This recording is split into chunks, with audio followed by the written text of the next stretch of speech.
السلام عليكم ورحمة الله تعالى وبركاته كلنتو wacan wanaagsan daawadayaal meel walba ka joogtiin dunida daafida magacayga waa Axmed Faarax halkaan nagala socotiina waa Himila Media Production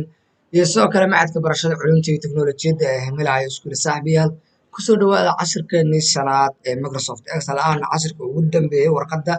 Excelka aynu qaadanayno haddaba saaxiibayaal dhawaan waxaa noo bilaaban doona warqaddii PowerPoint ayaan ku xiji doonaa warqaddan oo ayadana ka qaadan doona ku dhawaad 5 cashir ama wax ka yarba saaxiibayaal cashirkeena ugu dambeeya warqadda Excelka waxaan ku baran doonaa sidee Microsoft Excel loogu soo daraa sawir iyo sidoo kale sidee loo saaraa background ama sawir background ku diyaarsan sidee loo saaraa haddaba saaxiibayaal haddii aan rabno inaan Microsoft Excel ku soo daro sawir halkaas ay ku qoran tahay insert ayaan ku dhufanaa kadibna waxaan ka dooranaa halkaan ay ku qoran tahay instructions kadibna waxaan ka dooranaysaa halka ku qoran tahay picture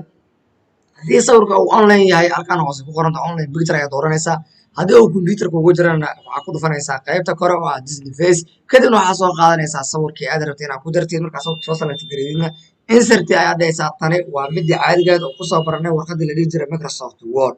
ayay aad ugu ag dhowdahay haddaba saaxiibayaal sidoo kale waxaad awood u leedahay sawirka meeshii aad rabtid inaad geedid yareydid ama aad weynid intaba awood ayaa u leedahay saaxiibayaal qaybtaas waxay ahayd sidee sawir loogu soo daraa waxaanu arkaynaa haddana sidee loo saaraa warqadda background maadaama warqaddu hadda ay tahay mid cadaan ah sidee background aad ka bedelna background kan u saari karnaa sidoo kale sida aad sawirka haddii aad rabtid inaad frame saartid ama maaragtay aad shape gelidid asaga aad u tagaysaa double click ayaa leedahay sidoo kale halkaan ayaa soo furaysaa kadibna frameka aad gelinaysay ama shape aad gelinaysay ayaad halkaan ka soo dooranaysaa hadba wixii aad adigu rabtid ayaad markaas ka dhigaysaa aniga tusaale ahaan hadda waxaan leeyahay qaybtan circle-kan hoos kale oo kale laga dhigo kadibna waxaan fiirinaynaa sawirkeeni qaabka uu isku bedelay waxaa ujeedaa sawirka circle aan ay u samaysay laakiin hoos waxaa ka yaala shadow hoos ah ayaa hoos ka yaala saaxiibayaal sawirkan waa iska bixi doonaa warqadda waxaan soo geli doonaa background sida backgroundka loo saaro iyaduna aad ay u sahlan tahay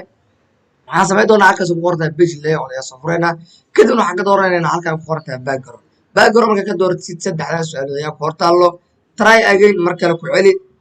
work offline haddii uu sawir ku yahay mid offline ah u diyaarsan yahay soo qaado iyo sidoo kale inaad cancel tireed aniga waxaan dhihi doonaa work offline oo sababtoo ah sawirka inaan online usoo qaado markaa asagoo computerkayga ugu jira soo gelisa ayaan rabaaye halkan ay ugu qoran tahay work offline ayaa ku dhufanaa kadibna waxaa soo select garay doonaa sawirkii aan rabay inaan background ka dhigto tusaalahaan aniga kan oo kale ayaan rabaa inaan background ka dhigto kadibna waxaan leeyahay insert